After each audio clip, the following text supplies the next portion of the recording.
नमस्कार, आप देख रहे हैं रबजी लाइव।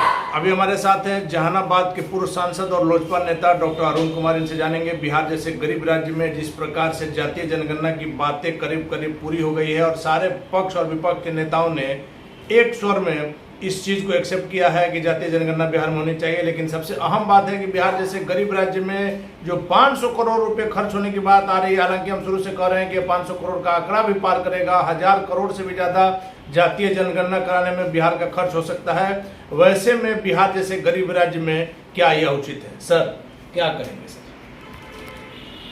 देखिए, यहाँ अशिक्षा हो, यहाँ पर एक भी वाइस चांसलर हमारी सरकार को बिहार में नहीं मिले, उत्तर प्रदेश से भरो करके लाए, चाहे वो जिस चरित्र के वाइस चांसलर हों, तो लगातार जहाँ नीति आयोग ने इसको अंतिम स्थान पर स्थापित कर दिया हो, तो रोजगार की चर्चा कर नहीं सकते, स्वास्थ्य की चर्चा कर नहीं सकते, शिक्षा की चर्चा कर नहीं सकते। मंडल कमीशन अब भूथरा हो गया है। अब जो उस कमीशन से लाभ लेने वाले लोग थे, वो लोग भी देख रहे हैं कि बेरोजगारी के लिए सड़क पर युद्ध हो रहा है।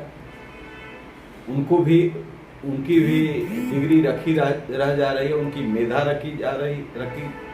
रह जा रही है। वो भी जिन पदों के खिलाफ 10 साल तक आंख किताब से सेंक रहे थे, उन पदों को बेच दिया जा रहा है, पेपर लीक हो जा रहा है, बीपीएससी नीलाम हो जा रहा है। ऐसी परिस्थिति में इनको कोई झुंझुनना चाहिए था जातीय तनाव पैदा कर। सर 90 से लेकर 2005 तक बिहार जिस जातीय उन्माद में जला, आप इसके गवाह रहे हैं, कई घटनाओं को अपने सामने देखा है। क्या बिहार फिर से जातीय उन्माद को नहीं बढ़ेगा सर जब इसका आंकड़ा आएगा? तो कोई जातीय उन्माद नहीं, लोगों को सहेज करके अपने मन को रखना चाहिए। जो बिहार को बचाना चाहते हैं, इसमें कोई जातीय उन्माद की जरूरत नहीं है। ये चेहरा साफ होगा नेताओं का। 30 साल सामाजिक न्याय वाले लोग सत्ता पर रहे, 12 साल तो श्री बाबू रहे, तो बहुत दिन ढोल पीटे ही लोग। हम लोगों को पाकिस्तान नहीं ना भेज देंगे जी भाई, हम यहीं रहेंगे तो हम अपने सामर्थ्य से जी रहे हैं। जिनके बीच ये रेवड़ी बांट रहे थे कह करके कि क्रांति आ जाएगी, 1% पद है सरकारी, उसको भी जब बेचा जा रहा है और इतने रिजर्वेशन है, उसके बाद भी समस्या का निदान नहीं है, तो जातीय रिजर्वेशन ये सर्वे करा करके ये उनकी आर्थिक सर्वे भी कराएं कि जो 50-60 जातियां ऐसी हैं जिसको हम जानते हैं, कुछ और जातियां निकल जाएंगी जो आर्थिक दृष्टि से बहुत ही कमजोर हैं, सामाजिक दृष्टि से भी कमजोर हैं। तो ये 30 साल शासन करने वाले उनके लिए क्या किए हैं? उनको भी अधिकार मिलना चाहिए। तो ये सवाल वो नहीं है कि इससे क्रांति आएगी, सवाल ये था कि इसको लेकर के कुछ लोगों को उस्काएंगे, हंगामा खड़ा करेंगे, और जो ये भ्रष्टाचार है, जो लूट है, जो अनाचार है, प्रतिदिन करोड़ों रुपया बैंकों का लूटा जा रहा है और हाथ पर ये बैंक का पैसा है, ये हमारे टैक्स का पैसा है, इसको हम ही को भरना पड़ता है, ये आम जन का पैसा है। इन बेईमानों को ये समझ में नहीं आ रही। 500 करोड़ रुपया की कोई फैक्ट्री यहाँ नहीं लगाएंगे जिससे रोजगार पैदा। यही चीज हम कहना चाह रहे थे सर, नहीं पैदा कर सकते, बेरोजगारों की संख्या का आकलन करना वो चाहिए, नहीं कर सकते, वो उद्देश्य नहीं है इनका।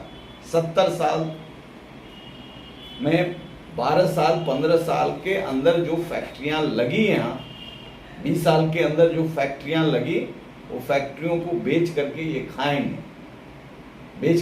खाएंगे, सुशासन बाबू बेचे भी बहुत हैं, बेच रहे हैं। इसी जगह बीटा चीनी मिल था, ईटा पत्थर सब बेच दिए, जबकि उसमें कंडीशन था कि इसको कोई बेच नहीं सकता, बिकेगा तो इसका शेयर होल्डर जो किसान है, जो जमीन दिया है, उसको चला जाएगा। लेकिन ये बेच नहीं सकते थे कानूनी रूप से, तो लीज कर दिया 100 साल का, 100 साल फिर गुलाम। किसान के लिए दूसरा चीनी मिल उस समय दिया गया था नौबतपुर में, उसमें बियर बनता है, लाठी से किसानों को पीटा गया। तो ये इनका उद्देश्य मात्र ये है कि गुमराह करके हम सत्ता पर काबिज कैसे रहें, और हमारे चंद लोग जो हमारे इर्द गिर्द ये जो लोग हैं भोग संस्कृति के, ये कैसे इन चीजों पर अपना आनंद लेते रहे, हमको सत्ता में हम बने रहें, इसीलिए ये ड्रामा था। लेकिन इस ड्रामा को, इनके इस मंसूबे को पंचर कर दिया बीजेपी ने, समर्थन कर दिया। शुरू में पंचर कर दिया, हाँ, के बाद थोड़ा किया था।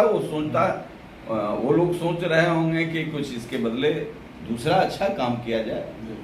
ये तो जो यहाँ की आबादी है रहेगी, लेकिन एक सगुफा तो अच्छा हुआ, बिहार को बचाया गया। कुछ लोग पैरोल पर भी काम करते हैं, वैसे लोगों का भी मौका समाप्त हो गया।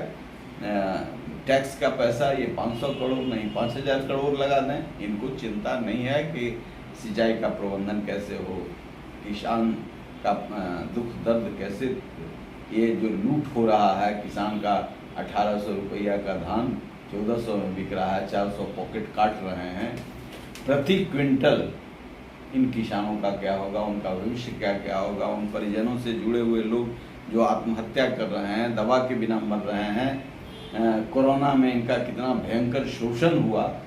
तो ये सारी चीज़ों पर तवज्जो नहीं है। तवज्जो है जैसे सर्च कमेटी बनाया, तो ये सर्च उनके ज्ञान का नहीं करता है, उनके पॉकेट का सर्च करता है। वाइस चांसलर के पॉकेट का सर्च कमेटी सर्च करता है, और उसके बाद उनको वाइस चांसलर बनाया जाता है। तब उनके यहाँ रेड होता है, 30 करोड़ रुपया बरामद होता है, बेचैनी होती है। ये सब नकली चीज़ें हैं। एक बचा रहा है, एक उजागर कर रहा है। ये क्रिया चल रही है, लोग समझ रहा है सरकार ऐसी है, भ्रष्टाचार विरोधी सर। लेकिन सर, जातिगत जनगणना में सरकार का कुछ नेताओं का ही फायदा है, आम जनता को कोई फायदा नहीं होगा। कुछ नहीं होने वाला है।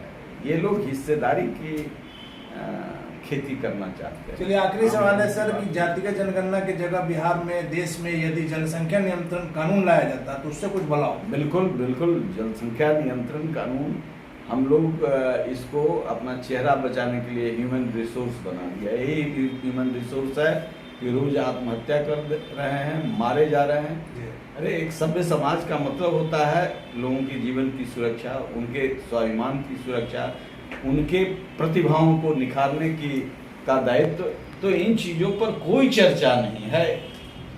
तो आज ये जो बेईमान मेन मुद्दों से ध्यान भटकाने के लिए। चलिए, धन्यवाद सर।